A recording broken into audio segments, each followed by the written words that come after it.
नमस्कार दोस्तों।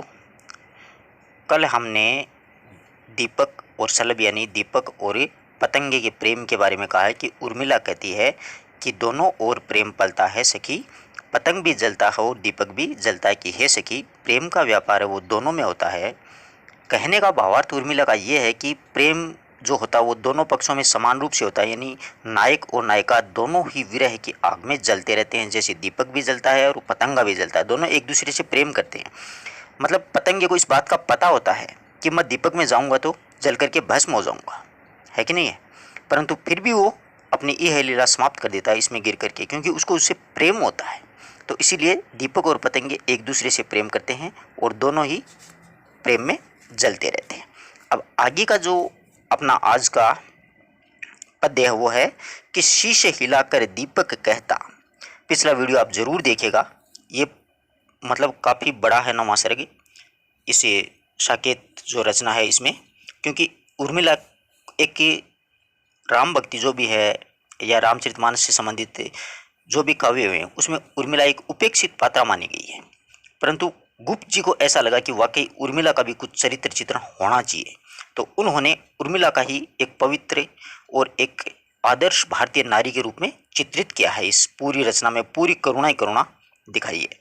तो हाँ, आगे देखिए। शीशे हिलाकर दीपक कहता, बंधु व्यर्था ही तू क्यों देता, पर पतंगा पढ़कर ही रहता, कि पतंगा है वो उसमें पढ़कर ही रहता, कि दीपक स्वयं जल रहा है और पतंगे को जलते देख करके वो अपनी लौ से हिला हिला कर, यानी शीशे हिलाकर दीपक कहता है, यानी दीपक की जो लौ हिलती है ना ऐसे ऐसे ऐसे, तो वो शीश हिला करके पतंगे से कहता है कि हे भाई पतंगे, तू व्यर्थ ही, कि बंधु व्यर्था ही, कि हे भाई व्यर्था ही यानी व्यर्थ ही तू क्यों दहता, यानी तू व्यर्थ में फालतू में बेवजह ही क्यों यहाँ पर जलने के लिए आए हो, क्यों जलते हो। परंतु पतंगे के मन में उसके प्रति अनन्य प्रेम है, पर पतंगा पढ़कर ही रहता है। लेकिन पतंगा होता है ना, वो उड़ता उड़ता उड़ता उड़ता आता है, इसमें गिर करके अपनी यह लीला है उसको समाप्त कर देता है, यानी जल करके खत्म हो जाता है। परंतु कितनी विहलता है, दोनों ओर प्रेम पलता है। आगे कहती है, परंतु पतंगे के मन में उसके प्रति अनन्य जो प्रेम होता है दीपक के प्रति, इसीलिए वह दीपक की बात नहीं सुन करके उसमें जल करके समाप्त हो जाता है। तो प्रेम के अंदर कितनी व्याकुलता है, कितनी विहलता है, कितनी व्याकुलता होती है हे सखी, इस माती प्रेम है वो दोनों ओर पलता है। यानी प्रेम में दोनों ही जलते हैं, नायक हो चाहे नायिका हो। बचकर हाय पतंग मरे क्या, पढ़ने प्रेम पढ़ने छोड़कर प्राण धरे क्यों, जले नहीं तो मरा करे क्या। आगे कहती है कि बेचारा प्रेम में तड़प करके हुआ कि बचकर हाय पतंग मरे क्या। आगे कहती है कि बेचारा जो पतंगा है वो प्रेम में तड़पता हुआ वह पतंगा बच करके मर जाए, यानी प्रेम में तड़प तड़प करके मरे, इससे अच्छा तो ये कि वो उसमें जा करके मर जाए, अपनी यह लीला अपनी जीवन लीला वो समाप्त कर दे। यानी प्रेम की पीड़ा को सहने की अपेक्षा मृत्यु को प्राप्त करना ही पतंगे को अच्छा लगता है। कि बचकर हाय पतंग मरे क्या, यानी अगर वो बच जाएगा तो वो प्रेम में तड़प तड़प करके मरेगा, इससे अच्छा तो वो क्या है कि अपनी जीवन लीला उसमें दीपक में जाकर के समाप्त कर लेता है। पढ़ने छोड़ कर प्राण धरे क्या। आगे कहती हैं कि वह प्रेम को छोड़ करके जीवित रह करके क्या करेगा। पढ़ने का मतलब प्रेम, प्रेम को छोड़ करके वह प्राण धरेगा, यानी जीवित रह करके वो क्या कर सकता है, कुछ नहीं कर सकता। उसका अपने प्रिय रहित जीवित रहना बहुत ही व्यर्थ है। ऐसी स्थिति में जले नहीं तो मरा करेगा। आगे कहते हैं ऐसी स्थिति में यदि जल करके न मरे तो क्या करे बेचारा, जल करके मरना ही उसको अच्छा लगता है। क्या ये असफलता है, दोनों ओर प्रेम पलता है। क्या ये दीपक यानी पतंगा जो है वो जल करके समाप्त हो जाता है, खत्म हो जाता है, तो क्या ये दीपक की पतंगे की असफलता है, कि क्या पतंगे का इस प्रकार से दीपक पर जल करके मर जाना उसकी असफलता है। दोनों ओर प्रेम पलता है, यानी प्रेम जो है वो दोनों ओर पलता है, यानी नहीं कि पतंगा जो है वो दीपक में गिर करके समाप्त हो जाता है, वो उसकी असफलता नहीं है, यह तो उसकी साधना की चरम सिद्धि है। वास्तव में प्रेम है वो दोनों ओर पलता है। कहता है पतंग मन मार के, तू महान में लघु पर प्यारे, क्या न मरने भी हाथ हमारे। आगे क्या कहता है पतंगा कि बेचारा पतंगा दीपक की बात को सुन करके बड़े निराश भरे मन से कहता है। क्या कहता, पतंग मन मार के, मन मारना मतलब निराश होकर के, यानी पतंगा होता है बेचारा वो दीपक की बात सुन करके और निराश होकर के और मन मार करके निराश भरे मन से कहता है कि हे प्रिय दीपक, ये ठीक ही है कि तुम महान हो, तुम महान हो, यहाँ पर तुम दीपक के लिए आया है, मैं लघु यानी पतंगे के लिए मैं, कि मैं लघु पर प्यारे, कि तू तो महान है और मैं क्या हूँ, तुम्हारे सामने छोटा हूँ, लघु हूँ। परंतु हे प्यारे, मुझे ये बताओ कि क्या हमें अपनी इच्छा से मरने का भी अधिकार नहीं है? क्या न मरण भी हाथ है हमारे? क्या मुझे ये तो बता दो कि आप महान हो, मैं लघु हूँ, परंतु मुझे प्यारे इस बात को समझाते कि मुझे ये तो बता दो कि क्या हमें अपनी इच्छा से मरने का भी कोई अधिकार नहीं है? शरण किसे छलता है, दोनों ओर प्रेम पलता है। आगे कहता है कि प्रेम तो महान है, वह किसी को धोखा नहीं दे सकता है। शरण किसे छलता है, शरण यहाँ पर प्रेम के लिए आया कि प्रेम होता है वो महान होता है, वो किसी को धोखा नहीं देता है। क्या प्रेम की शरण लेने पर वह है छलेगा, कि मैंने प्रेम की शरण ली तो क्या प्रेम मुझे छलेगा, धोखा देगा? नहीं, कभी नहीं देगा। इस प्रकार से प्रेम दोनों ओर पल्लवित और पुष्पित होता है। पूरी पूरी कविता में क्या है, करुण रस से सरोबार है। अब आगे देखिए, दीपक के जलने में आली।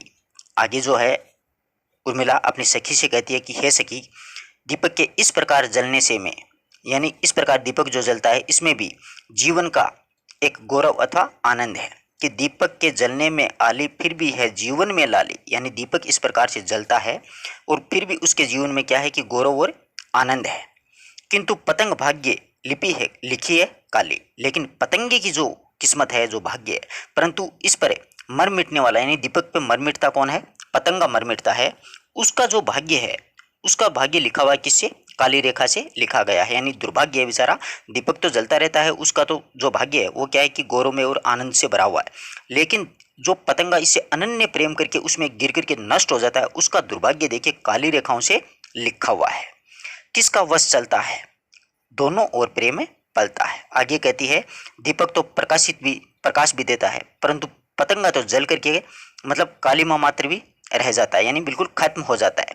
लेकिन इस संबंध में किसका वश चल सकता है कि एक खत्म हो जाता है, एक जलता ही रहता है, परंतु किसका वश चलता है? अगर देखा जाए तो व्यवहारिक रूप से जो किसी पर मर मिटे उसकी ख्याति फैलनी चाहिए, परंतु यहाँ पर ख्याति फैल रही है दीपक की, और पतंगा मर मिटा है उसकी कोई बात ही नहीं कर रहा है। लेकिन यहाँ पर किसका बल चलता है कि प्रेम है वो दोनों ओर पलता है, यानी प्रेम का जो व्यापार है वो दोनों ओर पलता है, फूलता है, फैलता है। आगे देखिएगा, जगती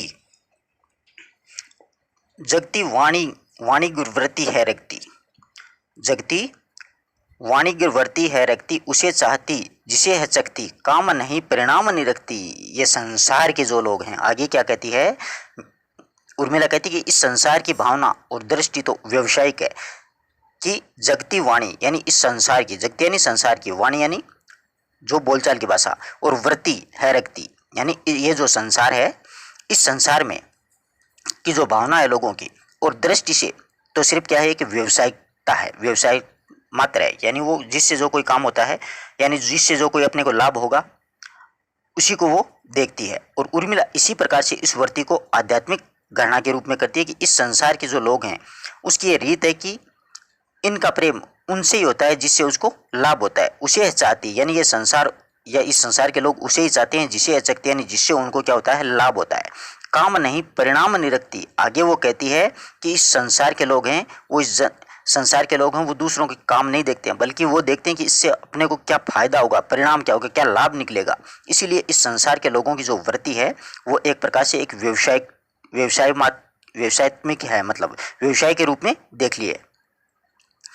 तो जगती वाणी वृत्ति है रखती, उसे चाहती जिसे है चखती, काम नहीं परिणाम नहीं रखती। तो उर्मिला यहाँ पर कहती कि संसार के जो लोग हैं उनकी भावना और दृष्टि वो व्यवसायत्मक है, यानी जो वस्तु से लाभ देती है उसे ही वो देखते हैं। तो उर्मिला को इस प्रकार की वृत्ति है वो अच्छी नहीं लगती है, वो इस वृत्ति से क्या करती है, गणना करती है।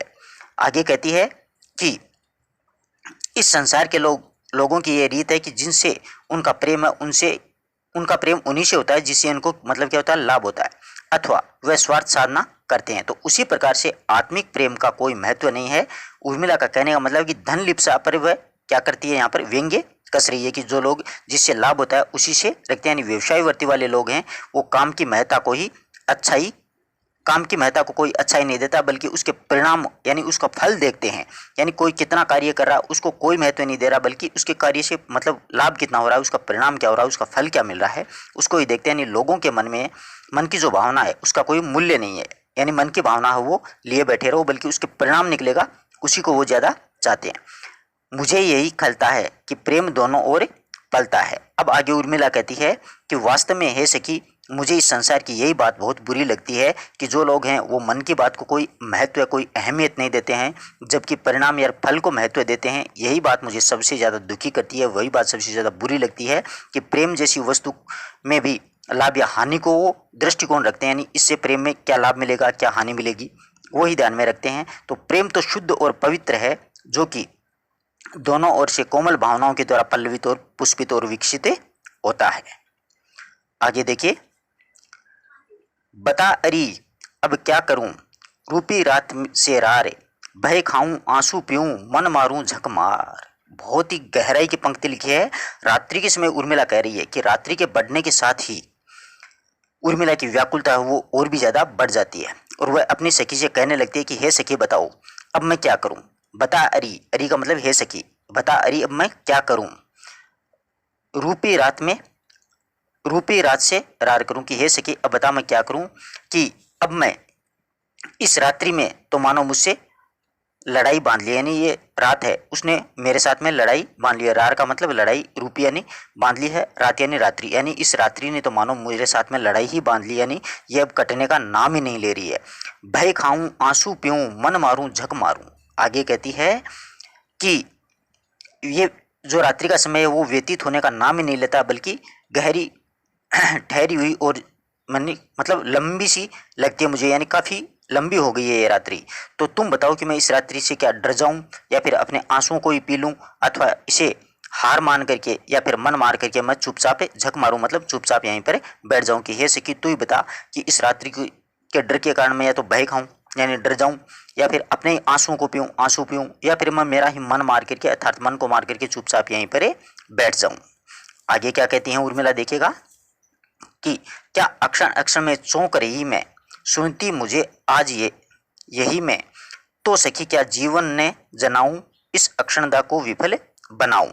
तो रात्रि में उर्मिला अक्षर अक्षर पर क्या करती है, चौंक उठती है। यानी पल पल में उसको नींद नहीं आती, वो चौंक उठती है। तो सखी उसका ध्यान इस ओर दिलाती है। तो सखी कहती है कि तब उर्मिला सखी से दोबारा कहने लगती है कि हे सखी क्या वास्तव में मैं अक्षर अक्षर में चौंक उठती हूँ। यानी उसकी सखी है, पहले उस उर्मिला की सखी उर्मिला को कहती है कि तुम रात रात्रि भर चौंक उठती हो।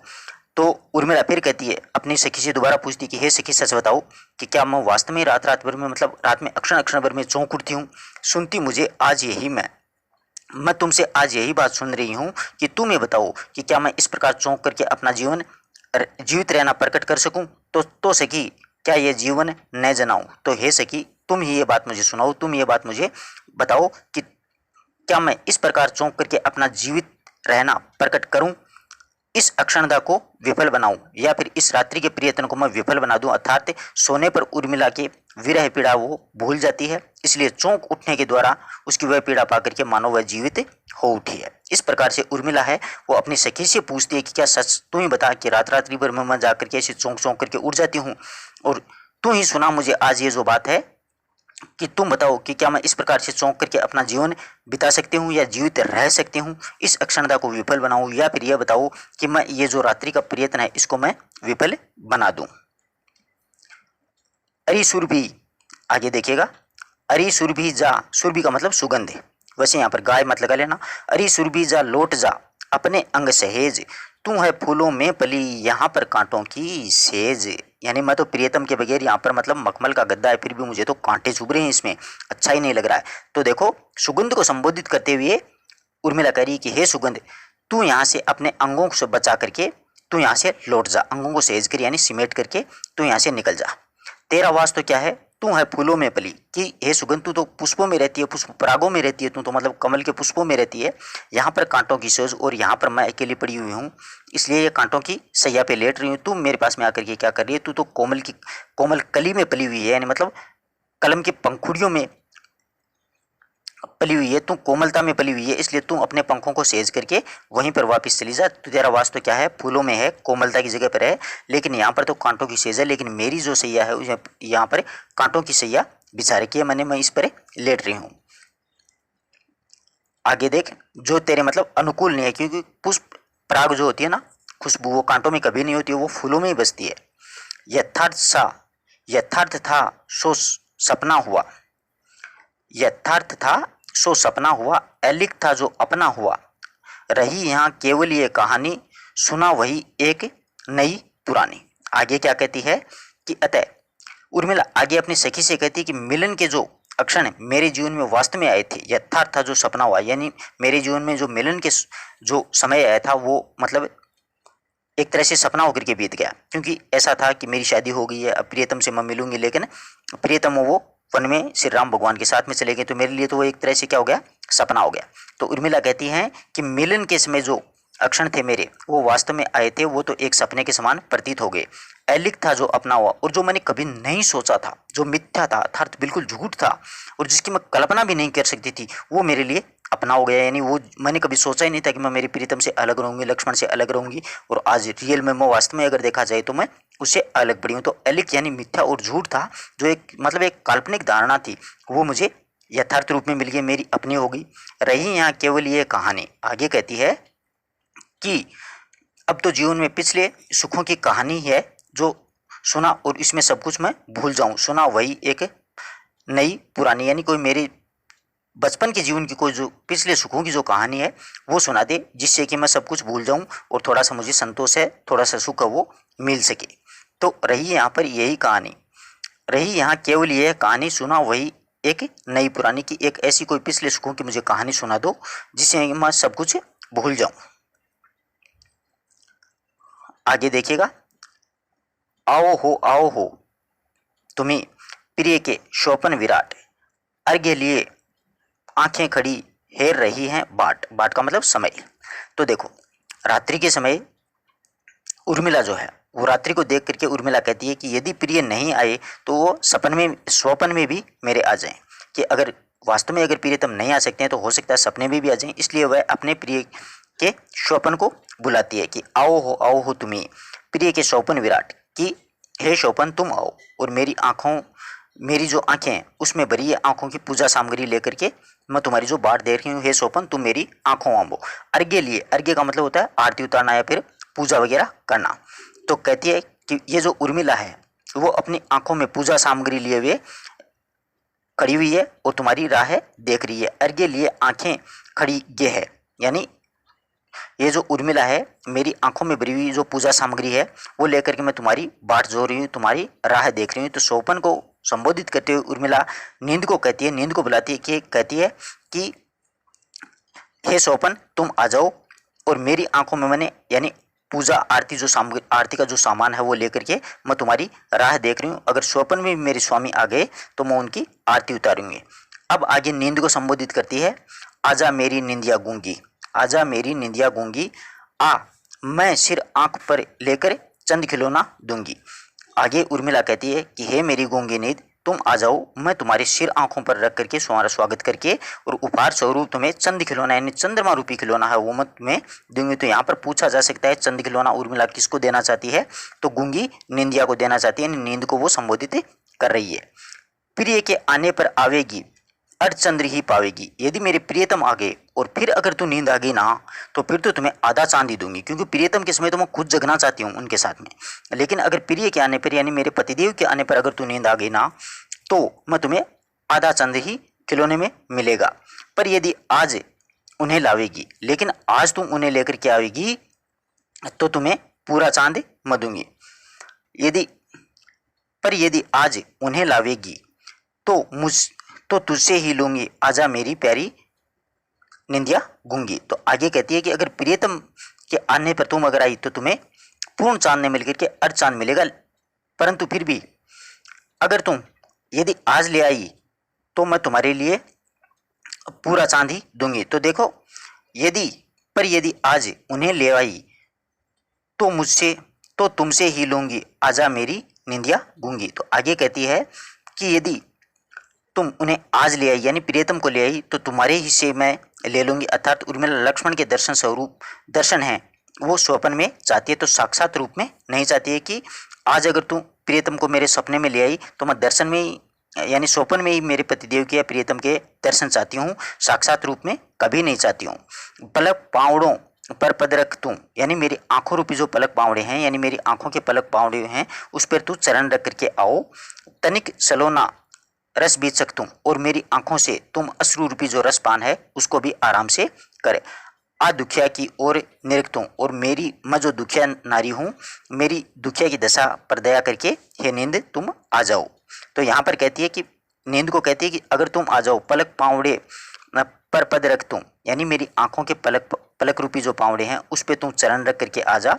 तनिक सलोना रस बीच सकतूं और मेरी आंखों में जो अश्रु रूपी रस भरा हुआ है उसका पान कर।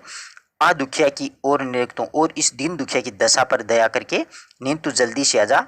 मैं न्योछावर होंगी, आगे देखिए, मैं न्योछावर होंगी आजा मेरी निंदिया गूंगी, कि मैं तुझ पर सब कुछ न्योछावर करने के लिए तैयार हूँ कि मेरी प्यारी गूंगी निंदिया तुम आ जाओ ताकि मैं थोड़ी देर के लिए स्वप्न में मेरे प्रियतम के दर्शन है वो कर सकूं। तो यहाँ पर सारे पद हैं वो क्या है कि नींद को संबोधित करते हुए लिखे गए हैं। आगे देखिएगा, हाय हृदय को थाम, हाय हृदय को थाम पड़बी में शक्ति कहाँ, दुस्वप्नों का नाम लेती सखी तू है वहाँ। आगे क्या कहती है उर्मिला, बहुत ज़्यादा दुखी होकर के अपने हृदय पर हाथ रख करके मानो उसे सांत्वना देती है, यानी खुद दुखी हो जाता है तो इंसान अपने हृदय को पकड़ लेता है, वही स्थिति उर्मिला की होगी। तो उर्मिला अपने हृदय पर हाथ रख करके मानो उसे सांत्वना देती हुई सोना चाहती है कि अब हे मन, हे चित, हे दिल, हे आत्मा तुम अब सो जा, परंतु सखी उसे ये कहकर के उसे रोक देती है। वो कैसे रोक देती है, वो सखी ये कहकर के रोक देती कि इस प्रकार से सोने से तुम्हारे मन में दुस्सोपन का नाम लेती सखी तू वहाँ। वो सखी उर्मिला को संबोधित करते हुए कह रही कि हे सखी, अगर तुम इस प्रकार से अपने हृदय को पकड़ करके सोओगी तो तुम्हारे मन में क्या होगी कि बुरे बुरे सपने आएंगे। तो उर्मिला अपनी सखी से कहती कि हे सखी, कि स्नेह जलाता है बत्ती फिर भी वह प्रतिभा है इसमें दिखे जिसमें है राई रत्ती। तो आगे उर्मिला कहती कि हे सखी, क्या मैं अपने हृदय को इस प्रकार से थाम करके भी नहीं सो सकती, कि हे सखी तुम बता, मेरी स्थिति ऐसी हो गई है कि अब मुझे नींद भी नहीं आ रही है। तो हृदय को पकड़ करके मैं जब सोती हूँ और अपने मन को सांत्वना देती हुई जब उर्मिला सोती है, सोना चाहती है, परंतु सखी उसका हाथ पकड़ करके उसको रोक देती है कि तुम अगर इस प्रकार से सोएगी तो तुम्हें बुरे बुरे सौपन आएंगे। तो उर्मिला कहती है कि हे सखी, तुम बताओ कि क्या मैं अपने हृदय को इस प्रकार से थाम करके अपने हृदय को सांत्वना दे करके सो भी नहीं सकती, या फिर बुरे सपनों का नाम लेकर के तुम मुझे क्यों डरा रही है। स्नेह जलाता है ये बत्ती, आगे देखिएगा बहुत ही प्यारा पद्य है। आगे है कि स्नेह जलाता है बत्ती। तो उर्मिला सखी से कहती है कि दीपक का जो तेल है, स्नेह जलाता है बत्ती, कि दीपक का तेल बत्ती को प्रज्वलित करता है, फिर भी वह प्रतिभा इसमें दिखी इसमें जिसमें है राई रत्ती। लेकिन दीपक जो है वो तेल बत्ती से प्रज्वलित करता है, फिर भी उसमें ये विशेषता है कि वह सूक्ष्म से सूक्ष्म वस्तु है उसमें भी दिखाई दे जाती है, यानी वो जो दीपक जलता है उसमें छोटी से छोटी वस्तु है वो भी दिखाई दे जाती है। तो उर्मिला दीपक की बत्ती को संबोधित करते हुए कहती कि हे सखी, तुम इस घोर अंधकार में भी अपना। आगे कहती है उर्मिला कि रखती है इस अंधकार में सखी तू अपनी साख, मिल जाती है रवि चरणों में कर अपने को राख। तो उर्मिला सखी को संबोधित करते हुए कह रही है कि हे सखी, तुम घोर अंधकार में भी अपना अस्तित्व बनाए रखना चाहती हो, यानी भयंकर घोर अंधकार है इसमें अस्तित्व बनाए रखना चाहती हो अपना। और ये जो सूर्य दीपक है वो सूर्य से निकलने पर, प्रकाश होने पर उसकी राख सूर्य के चरणों में मिल जाती है, यानी मिल जाती है रवि चरणों में कर अपने को राख। यानी ये बत्ती जो जलती है पूरी रात्रि भर वो दीपक जलता रहता है, उसकी बत्ती जल करके राख हो जाती है। तो जब सूर्य निकलता है तो उसकी किरणों में वो मिल करके बिल्कुल से उसके चरणों में विलीन हो जाता है, जिस कारण उसका कुछ भी पता भी नहीं चलता है। खिल जाती है पत्ती पत्ती, यानी सूर्य का जब उदय होता है तो क्या है कि प्रत्येक फूल होता है वो खिल जाता है, यानी कंपित होने लगता है, खिलने लगता है। स्नेह जलता है बत्ती बत्ती, और उसके स्नेह यानी प्रेम रूपी जो तेल है उसमें क्या है कि वो जलता है और प्रकाशवान करता रहता है। खिल जाता है पत्ती पत्ती, यानी सूर्योदय जब होता है जिसके कारण प्रत्येक पत्ती खिल जाती है। और स्नेह भी यानी प्रेम रूपी जो तेल है और जो बत्ती दीपक है जो हृदय है वो जलता है और प्रकाश से करता रहता है। स्नेह जलता है बत्ती बत्ती, यानी प्रेम रूपी जो तेल है वो जलता है और प्रकाशवान करता रहता है। होने दे निज साख में, आगे देखिए कि होने दे निज शिखा न चंचल, ले अंचल की ओट, ईंट ईंट ले चुनते हैं हम कोसों का कोट। दीपक कुछ अपनी शिखा की कंपित करता है कि होने दे निज शिखा न चंचल, ले अंचल की ओट। आगे कहती है उर्मिला की हे दीपक, तुम अपनी शिखा को कंपित न होने दो, मैं तुम्हें अपने ही अंचल की रक्षा में लगा लूंगी। ले अंचल की ओट, यानी मैं तुम्हें, तुम ऐसे हिलोगी तो मैं मेरे अंचल की रक्षा से तुम्हें रोक लूंगी, उसकी रक्षा करूंगी और बुझने नहीं दूंगी। ईंट ईंट लेकर चुनते हैं हम कोसों का कोट। आगे कहती है कि जैसे हम एक एक ईंट लेकर के मीलों लंबा एक दुर्ग जो बना लेते हैं, कोट का मतलब होता है दुर्ग, कि हम एक एक ईंट को जोड़ जोड़ करके मिला मिला करके एक बहुत बड़ा मीलों लंबा एक दुर्ग बना लेते हैं, उसी प्रकार से तेरे थोड़े थोड़े प्रकाश से ये प्रकाश पुंज बन जाएगा। दीपक की बत्ती तुम अपने को ठंडा न करो, यानी ठंडी न पड़, बनी रह बत्ती, स्नेह जलता है यह बत्ती। आगे कहती है कि हे दीपक की बत्ती तुम अपने आप को ठंडा न करो, अर्थात अपने आप को गर्म ही बने रहने दो, अर्थात तुम बुझो नहीं, वर्ण प्रकाशवान ही रहो, यानी तुम ठंडी न पड़, बनी रह बत्ती, स्नेह जलता है बत्ती बत्ती। तो आगे कहती है कि हे दीपक की बत्ती को, कि हे दीपक की बत्ती तुम अपने आप को ठंडा मत होने दो, गर्म ही बने रहो, अर्थात तुम बुझो नहीं, चारों ओर से प्रकाश ही देती रहो। हाय न आए सोपन, आगे देखिए, हाय न आया सोपन भी और गई ये रात। आगे उर्मिला कहती कि हाय सारी रात बीत गई परंतु साला कोई सोपन नहीं आया। सखी उड्डयन भी उड़ चले, अब क्या गिनूं प्रभात। उड्डयन का मतलब होता है तारा, कि हे सखी अब तो सूर्योदय हो गया है, देखो अब तो आकाश में तारे हैं वो भी उड़ चले हैं, यानी विलीन हो गए हैं, अब क्या गिनूं प्रभात। कि मैं पूरी रात्रि भर जो सोई थी, जागृत अवस्था में थी, सो रही थी, उस समय क्या है कि वो तारे को गिन रही थी, लेकिन तो अब सवेरा हो गए तो तारे हैं वो भी विलीन हो गए हैं, अब समय व्यतीत करने का कोई सहारा भी नहीं रहा, यानी सब कुछ सहारा वो भी समाप्त हो गया। अब क्या मैं प्रभात को गिन करके अपना समय व्यतीत करूँ, यानी इस अब सवेरे के समय मैं किस चीज़ को गिनूँ जिससे कि क्या हुआ कि मेरा समय है वो व्यतीत हो जाए। हाय न आया स्वप्न में रात गई ये बीत, यानी कोई भी स्वप्न नहीं आया, लक्ष्मण नहीं आई स्वप्न में, पूरी रात्रि बीत गई है। हे सखी उड्डयन भी उड़ चले, यानी तारे हैं वो भी अब तो प्रभात होने पर चले गए हैं, तो अब प्रभात होने पर ऐसी कोई वस्तु तो बताओ जिसको गिन करके मैं मेरा समय व्यतीत कर सकूं। चंचल भी किरणों का चरित्र क्या ही पवित्र है भोला, देख कर साख उन्हें उठा लिया है लाल लाल ये गोला, यानी सूर्य के लिए कह रही हैं कि चंचल भी किरणों का। आगे कहती हैं कि इन किरणों की गति कितनी चंचल है परंतु इनका चरित्र कितना भोला और पवित्र है। चरित्र है कितना पवित्र और भोला, यानी ये जो किरणें हैं ना, ये किरणें इनकी गति बहुत चंचल है लेकिन उनका चरित्र कितना पवित्र और भोला भाला है। देख कर साख उन्हें, यानी देख करके हे सखी, इस प्रकार से कहती है कि इनको देख करके हे साक्षी, कि इस बात को साक्षी देने के लिए उन्हें मानो अपने ही हाथों में सूर्य रूपी ये अग्नि का गोला उठा लिया। देकर साख उन्हें उठा लिया है लाल लाल गोला, यानी इन किरणों ने अपना साक्षी देने के लिए उन्होंने मानो अपने हाथों में सूर्य रूपी ये अग्नि का गोला है वो भी उठा लिया है। सखी नीलम भस्म से उतरा। आगे कहती हैं कि हे सखी, सूर्य उदय होने पर उर्मिला जो है अपनी सखी से कहती है कि हे सखी ये देखो नील भस्म से उतरा, नीलन भस्र से उतरा, कि हे सखी देखो नीला जो भस्म यानी आकाश है, आकाश रूपी सरोवर में उदित होता हुआ सूर्य हो ऐसा लग रहा है। कि हे सखी देखो नीले आकाश रूपी जो सरोवर है उसमें उदित होता हुआ सूर्य ऐसा लग रहा मानो है हंस आहा तरता तरता, ऐसा लग रहा है जैसे मानो कोई हंस है वो किसी सागर में तैरता हुआ आगे से आगे मोतियों को चुग रहा हो।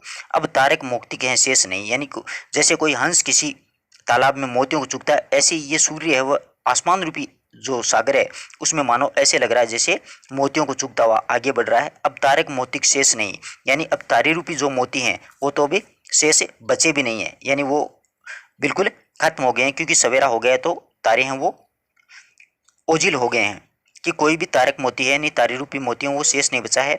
निकला जिसको चरता चरता, यानी ये जो सूर्य है मानो मोतियों को चरता चरता निकल गया है।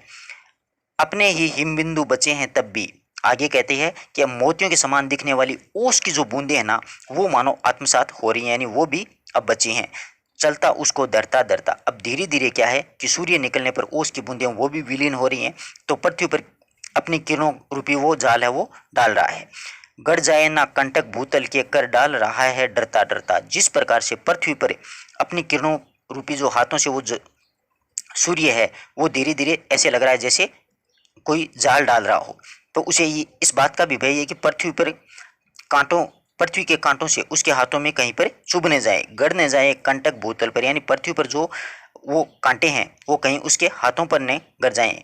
कर डाल रहा है डरता डरता। इस प्रकार से वो अपना हाथ है वो उस धरती पर चारों तरफ से पसार रहा है। तो सूर्य को संबोधित करते हुए लिखा गया है। आगे देखिए, भीगी या रज में सनी अलिनी की ये पंख। भीगी या फिर रज में सनी अलिनी की ये पंख। अलिनी होती है भ्रमरी। अली खुली क्यों लगी नलिनी की ये आंख।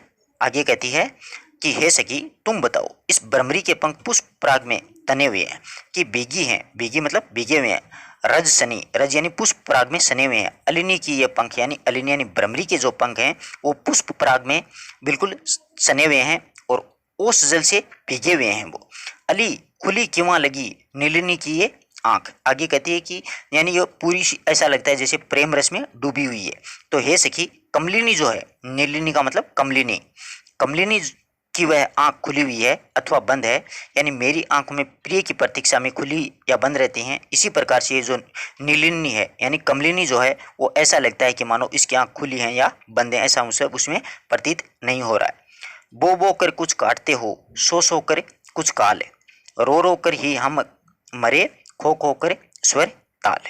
आगे कहती हैं कि हम अपना समय क्या करते हैं, हम अपना समय तो परिश्रम करके और उसका फल पा करके और कुछ समय सो करके काटते हैं। कि बो करके कुछ काटते हैं, सो करके कुछ काल, कि अपना समय, अपना जो कुछ समय है वो तो कुछ परिश्रम करके बो करके और कुछ फल काट करके और कुछ काटते हैं और कुछ फल पा करके अपना कुछ समय है वो सो करके काटते हैं। रो कर ही हम मरे, खो कर स्वर ताल।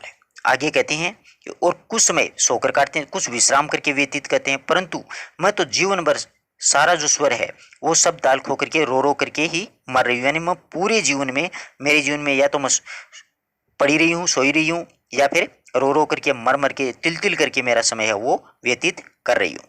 तो यहाँ पर कहती हैं कि बो करके कुछ काटते हैं, सो करके कुछ काल, रो करके ही हम मरे, खो कर स्वर है ताल। कि कुछ लोग जो हैं वो अपना समय तो परिश्रम करके और कुछ उसका फल पा करके और कुछ समय अपना सो करके काटते हैं,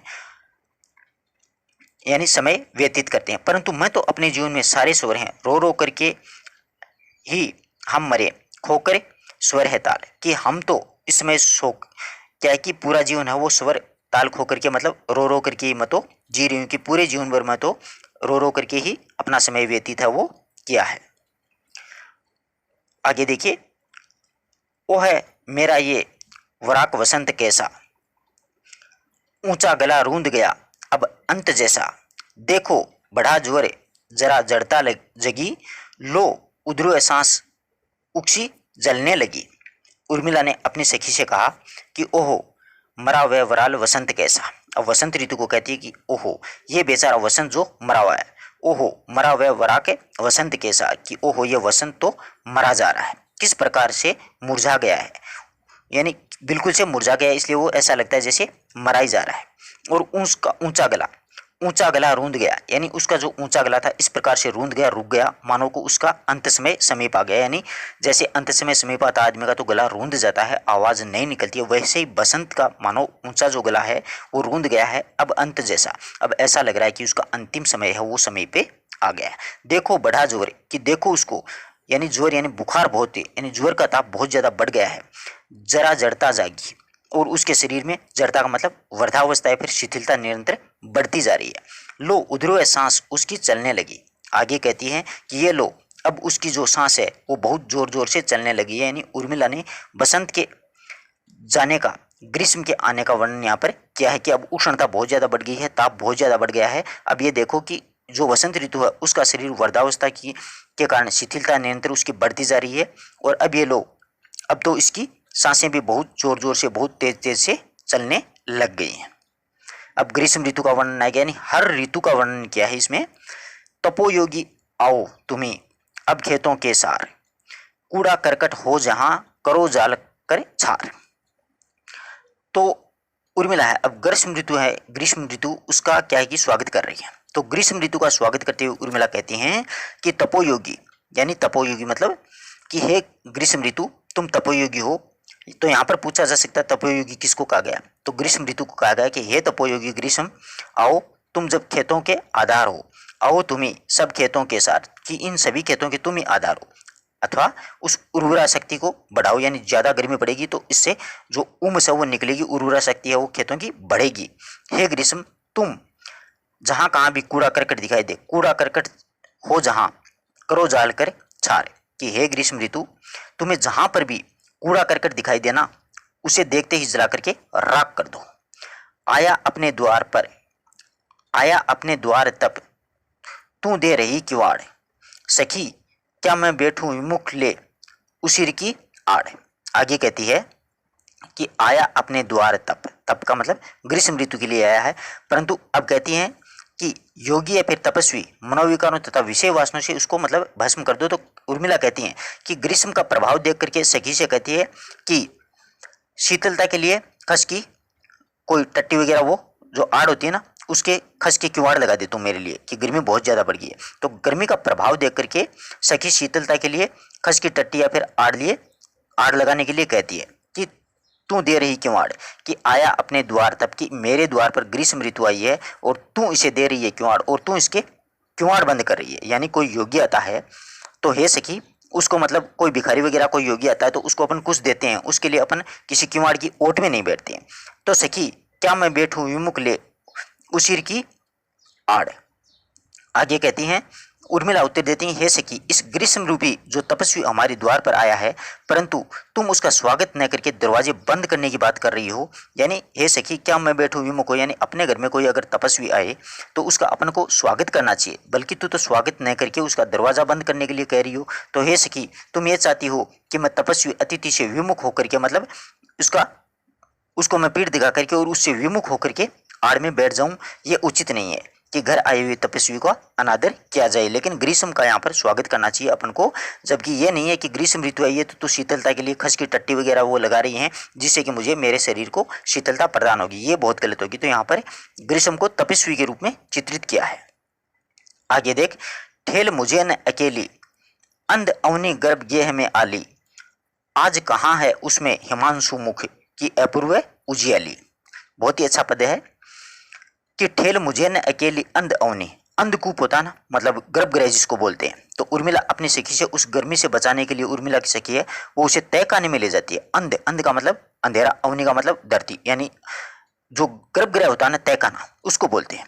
तो उर्मिला की जो सखी है वो उर्मिला को गर्मी से बचाने के लिए तहखाने जाने के लिए कहती है। तो उर्मिला उससे कहती है कि हे सखी तुम मुझे इस प्रकार से अकेली तहखाने में धकेल रही है, कि ठेल रही है धकेल रही है न अकेली मुझ अकेली को अंध अवनी यानी तहखाने में कि गर्भ गेह में आली, की हे सखी तुम मुझे इस प्रकार से अकेली इस तहखाने में मत धकेलो, क्योंकि आज कहाँ है उसमें हिमांशु मुख की अपूर्व उजियाली, क्योंकि उस तामाच्छादित तहखाना है उसमें प्रकाश करने वाला प्रियतम का चंद्रमुख वहाँ पर नहीं है, बिल्कुल भी वहाँ पर उजाला नहीं है, चारों ओर से अंधकार ही अंधकार है, इसलिए मुझे तुम बेवजह ही उस तहखाने में मत धकेल।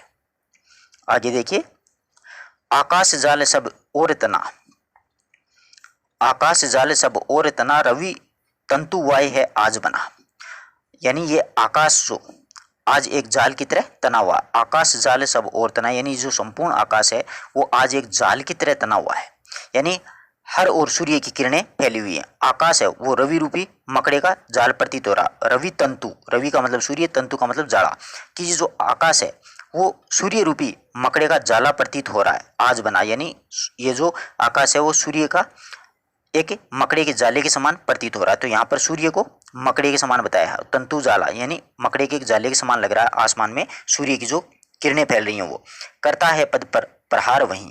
आगे कहती है कि वह सूर्य रूपी जो मकड़ा है वो अपने किरणों रूपी पैरों से जकड़ करके ऐसे ही अपने पैरों से क्या कर रहा है, प्रहार कर रहा है। मक्खी सी बिना रही मई, और ये जो मई मतलब धरती है ना वो मक्खी की तरह भिन भिना रही है बेचारी, क्योंकि ये सूर्य इतनी प्रचंड गर्मी में आज है कि वह अपने ही पैरों से प्रहार कर रहा है। और इसमें जैसे जाल में फंसी हुई कोई मछली होती है ना, या मक्खी होती है, वो भिन भिनाती है, मक्खी भिन भिनाती है, इसी प्रकार से ये धरती है वो उसके जाल में फंसी हुई, यानी भीषण गर्मी के जाल में फंसने के कारण वो मक्खी की तरह बेचारी भिन बना रही है। लपट से झट रूख जले जले, यानी इतनी भयंकर गर्मी फैली हुई है कि इसकी लपटों से वृक्ष हैं वो भी जल गए हैं। नदी नद घट सूख चले, और इतनी गर्मी में नदियां, नाले, घट और सरोवर सब सूख गए हैं, सब कुछ। विकल हुए मर्ग मीन मरे मरे, आगे हैं कि इस सूखे जल सूख जाने के कारण, इस जल के अभाव में हिरण, मर्ग का मतलब हिरण, मीन यानी मछली, मरे मरे, ये हिरण और मछलियां हैं वो मरणासन अवस्था में चली गई, यानी बहुत ज़्यादा परेशान हैं, व्याकुल हैं। विफल वे द्रग दिन भरे भये, विफल वे द्रग दिन भये, और दूसरी ओर मेरे जो नेत्र हैं उसमें जो अश्रु की धारा है, जो जल है वो व्यर्थ में ही बह रही है, आंसू की धारा व्यर्थ में बह रही है। तो उर्मिला इस जल को किसी प्रयोग में न आने के कारण, विफल होने के कारण बहुत ही दुखी है कि मेरी आंखों में ये जो जल बह रहा है, जो अश्रु धारा बह रही है लगातार निरंतर, वो व्यर्थ में बह रही है, कि इसका उपयोग नहीं हो रहा है, इसका प्रयोग नहीं हो रहा है, इसलिए वो विफल होकर के बेचारी परेशान होती है। तो यहाँ पर पूरी में किसका वर्णन किया गया? ग्रीष्म ऋतु का। तो यहाँ पर अच्छे प्रश्न बनते हैं कि आकाश में किस सूर्य है वो किसका जाला बनाया हुआ है, यानी मकड़े के जाले के समान है। और वो प्रहार कौन कर रहा है? सूर्य अपने किरणों रूपी पैरों से प्रहार कर रहा है। तो धरती है वो मक्खी की तरह भिन भिना रही है। और लपट से झट रूख जले जले, यानी उसकी लपट इतनी तेज है कि वृक्ष वगैरह सब जल गए हैं, नदी नाले घट सरोवर सब सूख गए हैं। और व्याकुल होकर के मर्ग और मछलियां हैं वो मतलब बहुत ही परेशान है, मरणासन अवस्था में चले गए हैं। और आगे उर्मिला कहती कि विफल ये द्रग दिन भरे भरे, यानी ये गलती है। उर्मिला कहती कि इस जल का प्रयोग कुछ भी नहीं हो रहा, मेरे नेत्रों से व्यर्थ अश्रुधारा जो बह रही है, लगातार भरे हुए हैं वो अश्रुधारा बह रही है, तो ये जल किसी के प्रयोग में नहीं आ रहा है। इसके कारण वो व्याकुल होकर के, विफल होकर के बेचारी बहुत ज़्यादा दुखी हो रही है। तो यहाँ पर अच्छा प्रश्न बनता है कि विफल ये द्रग दिन भरे भरे, यहाँ पर किसके लिए आया है? उर्मिला के नेत्रों के लिए आया है। अगला देखिएगा, या तो पेड़ उखाड़ेगा या पत्ता नहीं हिलेगा, बिना धूल उड़ाए या उष्मानील ने जाएगा। ग्रीष्म में बहती हुई जो वायु होती है ना, या तो वो इतनी तेज चलती है, मतलब लुएं चलती हैं, या तो पेड़ उखाड़ता वो तो इतनी तेज चलती है, या तो वो पेड़ों को उखाड़ के फेंक देती है। और या ऐसी रुकती है कि पत्ता भी नहीं हिलता है, या न पत्ता नहीं हिलाएगा, यानी या तो एकदम इतनी तेज आंधी आती है कि पेड़ भी उखड़ जाते हैं, या फिर बिल्कुल से नहीं चलेगी कि पत्ता भी नहीं हिलेगा, यानी बहुत ज़्यादा गर्मी पड़ेगी, बहुत ज़्यादा उष्णता हो जाएगी, बहुत ज़्यादा उमस हो जाएगी। बिना धूल उड़ाए ये उष्मानील न आएगा। आगे कहती है कि हाँ, ये गर्मी जो ग्रीष्म जो ऋतु है उसकी वायु में मेरी धूल उड़ाए बिना न जाएगी, यानी वो धूल जरूर उड़ाएगी। आंधी आएगी तो उसमें धूल जरूर उड़ाएगी, अर्थात गर्म वायु मुझे विरही विदग्ध को जला करके भस्म करके उड़ा देगा, यानी उष्मानील ने जाएगा। यानी ये ग्रीष्म की जो हवा है, वायु है, तो वो विरह में दग्ध जली हुई है, उसकी भस्म को वो उड़ा करके ही जाएगा। ग्रहवापी कहती है,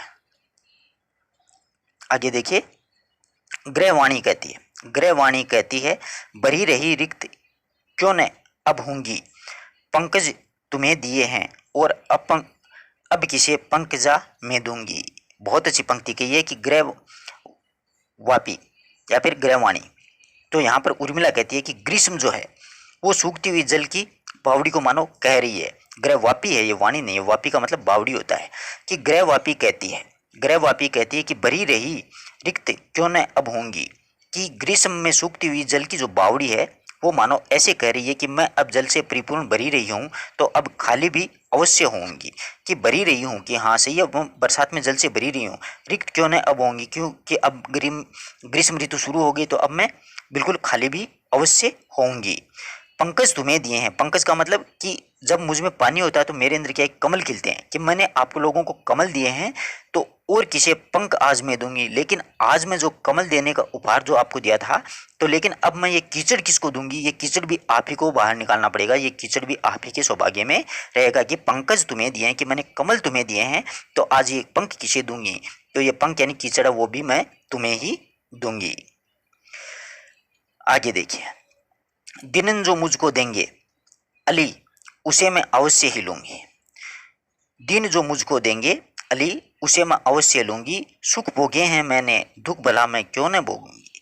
कि हे सखी, दिन का मतलब भाग्य होता है, कि हे सखी, ये भाग्य और समय का परिवर्तन जो मुझे प्रदान करेगा वो मैं अवश्य लूँगी। दीन जो मुझको देगा, दीन यानी ये जो भाग्य है, ये जो मुझे जो कुछ भी देगा यानी समय का जो परिवर्तन है, जो कुछ भी मुझे प्रदान करेगा मैं उसको अवश्य ही ग्रहण करूँगी। क्योंकि जब मैंने सुख भोगे हैं तो दुख भी मैं ही भोगूंगी। सुख भोगे हैं मैंने, दुख भला क्यों न भोगूंगी। कि जब मैंने अच्छे समय में सुख का भोग किया है तो दुख भी मैं ही भोगूंगी। अली इसी वापी यानी इसी बावड़ी में हंस बने बार बार हम विहरे। बहुत ही मतलब है, अब की बार श्रृंगार से सरोबार है। वैसे तो देखा जाए तो वियोग श्रृंगार का वर्णन है इसमें, क्योंकि संयोग में नायक और नायिका मिलते हैं और वियोग में नायक और नायिका अलग अलग होते हैं, तो एक दूसरे के प्रति मतलब सिर्फ दिलो दिमाग में सोचते रहते हैं। तो अली उर्मिला कहती कि हे सखी इसी वापी में यानी इसी बावड़ी में हंस बने बार बार हम वेरे। कि जिस प्रकार से हंस का जोड़ा होता है ना, जो बावड़ियों में तैरता रहता है, उसी प्रकार से हम लोग हैं यहाँ पर। मैं मेरे प्रियतम लक्ष्मण के साथ में हंसों की तरह बार बार यहाँ पर विहार किया है हम दोनों ने। हम का मतलब लक्ष्मण और उर्मिला दोनों के लिए है कि हे सखी हम इसी बावड़ी में हंस के समान बन करके बार बार इस बावड़ी में विहार किया हम लोगों ने। मैं और मेरे प्रियतम लक्ष्मण ने अनेक बार हंसों की भांति इसमें विहार किया है। शुद्ध क्रिया ने याद करके उन छींटों की मेरे ये अंग आज भी सिहरे। अब कहते हैं कि आज मुझे उस जल क्रीड़ा को याद करते हुए शरीर पर पड़ने वाली जो छींटे हैं उसका स्मरण करके मेरा शरीर है सुख से रोमांचित हो गया है, सिर उठा है, रोमांच से जाग उठा है। आगे देखिए, आगे कहते हैं कि चंद्रामणि कि चंद्रकांता मणि हटा पत्थर मुझे न मारे। बहुत ही प्यारा पद्य है। अगला तो और भी ज्यादा अच्छा है कि गर्मी का ताप बढ़ जाने पर, तो देखिए चंद्रकांता मणि हटा पत्थर मुझे न मार, चंद्रकांत आवे प्रथम जो सबके श्रृंगार।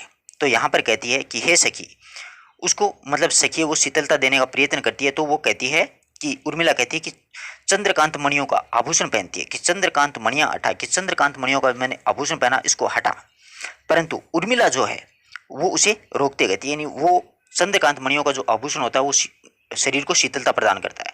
तो उसकी सखी है वो चंद्रकांत मणियों का हार पहनाना उसको चाहती है, आभूषण पहनाना चाहती है, परंतु उर्मिला कहती है उसको रोकते हुए कहती है कि इन चंद्रकांत मणियों का हार को हटा लो तुम, और इस प्रकार उन्हें पहना करके मुझे पत्थर न मारो, पत्थर ने मुझे न मार। कि ये जो चंद्र कांत मणियों का जो हार है ये पहना करके मुझे तू ऐसा लग रहा है कि तू मुझे पत्थर मार रही है, तो ऐसा काम मत कर, मुझे ये मत पहना।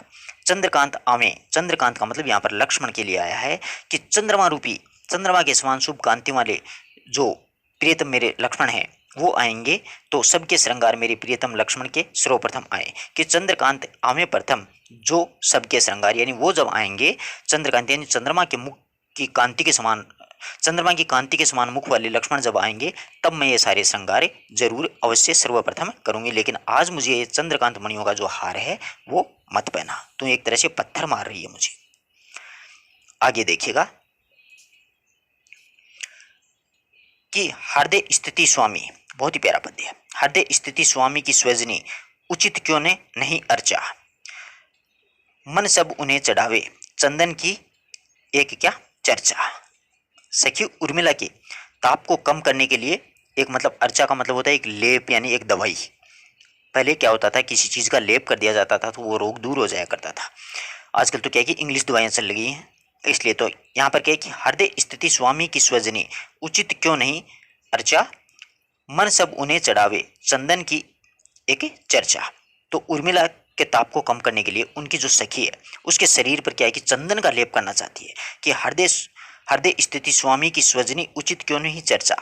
तो वो कहती है कि इस प्रकार तुम्हारे हृदय में स्थित स्वामी की जो पूजा होगी, यानी इसका मैं चंदन का लेप कर दूंगी तो तुम्हारे हृदय में स्थित जो स्वामी है यानी लक्ष्मण है उनकी एक तरह से क्या होगी, पूजा अर्चना होगी।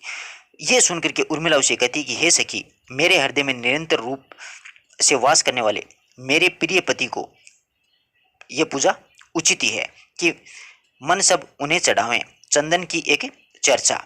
तो अब ये कहती है कि उर्मिला कहती है कि हे सखी, मेरे हृदय में निरंतर रूप से वास करने वाले मेरे प्रियतम पतिदेव जो हैं उनकी पूजा अर्चना एकले मात्र चंदन से काम नहीं चलेगा, उनके लिए तो सर्वस्व लेकर के मन सब चढ़ावें, यानी उनके लिए तो सर्वस्व ही क्यों न अर्पित कर दिया जाए, ये मन क्यों न उन पर न्यौछावर कर दिया जाए, यानी मैं उस मन को उन पर न्यौछावर कर देना चाहती हूँ। एकले चंदन की लेप से, अकेले जो चंदन है उसकी लेप से ही उनकी पूजा अर्चना हो वो नहीं होगी। तो यहाँ पर जो सखी है उर्मिला की, वो उनके मन में लक्ष्मण के प्रति जो भावना है उनको स्थिर रखने के लिए चंदन का लेप करती है और कहती है कि इससे तेरा मन है वो स्थिर होगा, तुम्हारे हृदय में क्या है, स्वामी की एक तरह से पूजा होगी।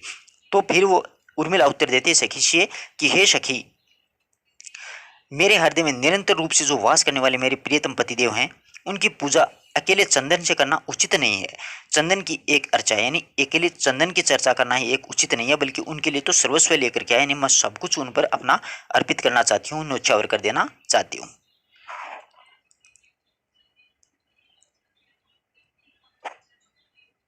आगे देखिए, करो किसी की दृष्टि को शीतल सदैव कपूर, इन आंखों में आपा ही नीर भरा भरपूर। आगे कहती है कि शीतलता से निमित्त सखी के द्वारा जलाई हुई कपूर की जो बत्ती है, करो किसी की दृष्टि को शीतल सदैव कपूर, की सखी होती है वो एक कपूर की बत्ती को जला दिया जाता है। उसको संबोधित करती हुई उर्मिला कहती है कि हे कपूर की बत्ती, कि तुम बंद रहकर भी खुल जाती हो, कि इन आंखों में आप ही नीर भरा भरपूर।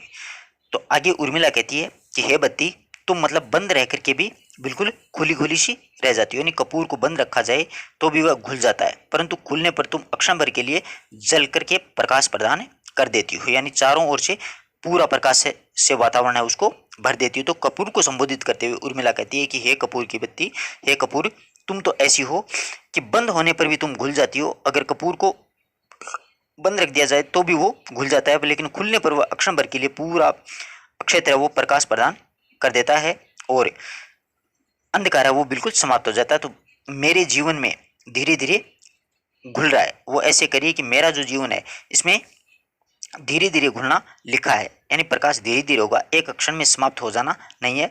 तुम्हारे लिए ये कुछ सभी कुछ बिल्कुल आसान है कि कपूर आराम से जल जाता है, आराम से घुल जाता है, मिल जाता है, लेकिन मेरे जीवन में ऐसा कुछ भी नहीं है। मन को यूं मत जीतो, बैठी है ये यहाँ मामिनी, सुधी लो इसकी भी तो।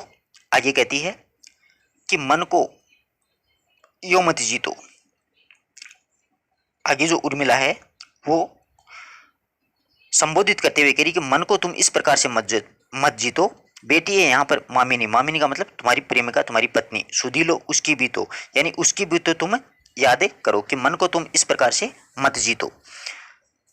उर्मिला जो है वो मतलब भयंकर गर्मी का अनुभव करके उर्मिला ये सोचती है कि ये जो गर्मी का जो प्रकोप है उसमें प्रियतम लक्ष्मण के द्वारा वन में घोर तपस्या कर रहे हैं, यानी मेरे लिए क्या कर रहे हैं, वो वन में घोर तपस्या करते हैं। इसके कारण है कि लक्ष्मण को संबोधित करते हुए वो कहती है कि हे प्रियतम, मन को यूं मत जीतो, कि हे प्रियतम, तुम मेरे मन को इस प्रकार से विजय प्राप्त मत करो। यहाँ पर तुम्हारी मामिनी यानी उर्मिला बैठी हुई है, तुम उसकी ओर भी जरा सा थोड़ा सा ध्यान दो। इतना तपने तपो तुम प्यारे, कि इतनी तपस्या मत करो हे प्यारे, तुम इतनी ज़्यादा कठोर तपस्या न करो जिसके कारण की इतनी गर्मी बढ़ जाए, कि जले आग सी जिसके मारे, कि ऐसा लगे कि इतनी गर्मी बढ़ जाए कि तुम देखो कि ग्रीष्म ऋतु में कितना भयंकर रूप धारण कर लिया है। देखो ग्रीष्म भीष्म तनुहदारे, यानी ग्रीष्म ऋतु ने कितना भयंकर रूप धारण कर लिया है, इसलिए तुम इतना कठोर तपी, इतनी कठोर तपस्या है वो मत करो। जन को भी मत जीतो, मन को भी मत जीतो।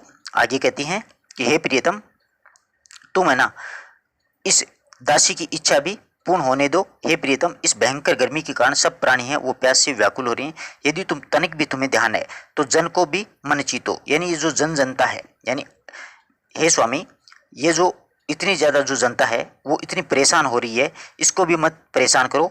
मन को यूँ मत जीतो, यानी तुम मन को इस प्रकार से मत जीतो, इतनी कठोर तपस्या है वो मत करो, अपने मन को इस प्रकार से नहीं जीतो। यानी यहाँ पर जो है ये जो जितनी भी जनता है उस पर भी थोड़ी बहुत दया करो। प्यासे हैं प्रियतम सब प्राणी, हे प्रियतम, गर्मी के कारण क्या है, यहाँ पर सारे प्राणी हैं वो बहुत ही प्यासे हैं, बहुत ही व्याकुल हैं, उन पर दया करो हे दानी। हे दानी, तुम उस पर तनिक विचार तो करिए, उन पर थोड़ी सी दया तो करिए। यहाँ पर जितने भी प्राणी हैं इस धरती लोक में वो सब प्यास से व्याकुल हैं, परेशान हैं, इसलिए हे स्वामी उस पर थोड़ी सी तनिक दया भी करो, उन पर भी थोड़ा सा विचार करो। इन प्यासी आंखों में पानी, और आगे कहती हैं कि इन प्यारी मेरी आंखें हैं इसमें अश्रुजल इनका मत सुखाओ।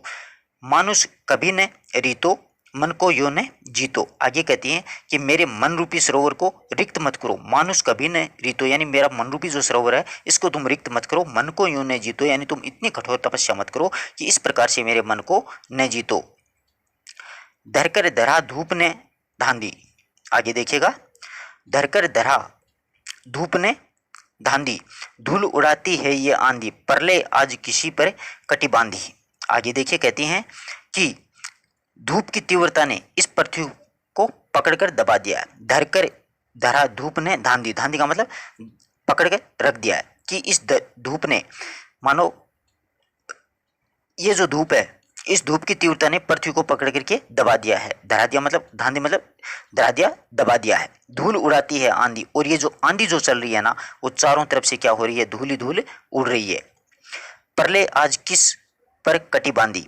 आगे कहती हैं कि और ये जो प्रलय हो रहा है, यानी तीव्र जो प्रवाह है, उसमें आज पता नहीं कौन सा प्रलय होने वाला है जिससे इस प्रकार का विनाश पर कमर बांध ली है। कि प्रलय आज किस पर कटी बांधी, कि आज पता नहीं किस प्रकार से कौन सा प्रलय होने वाला है जिससे इस प्रकार से विनाश ने कमर बांध ली है।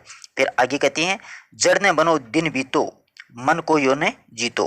कि अरे दिन, जड़ ने बनो दिन बीतो, कि अरे दिनों तुम इस प्रकार से निश्चल होकर के गतिहीन मत बनो, शीघ्र व्यतीत हो, यानी जल्दी जल्दी समय निकले, जल्दी जल्दी दिन बीते। हे प्रियतम, मन को इस प्रकार से विजय मत करो, यानी मन को इस प्रकार से मत जीतो, इतनी कठोर तपस्या आप वन में मत करो। अब अगला देखिए, मेरी चिंता छोड़ो मग्न रहो नाथ आत्मचिंतन में।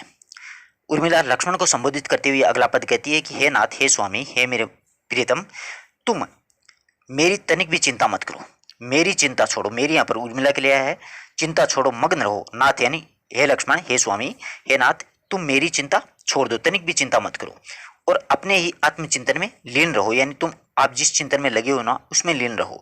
बैठी हूँ मैं फिर भी अपने इस नृप निकेतन में, लेकिन मैं तो यहाँ पर आराम से बैठी हुई हूँ, अपने ही इस राजभवन में सुख भोग रही हूँ। तुम मेरी चिंता मत करो, आप अपना ही आत्मचिंतन है उसमें ही लगे रहो।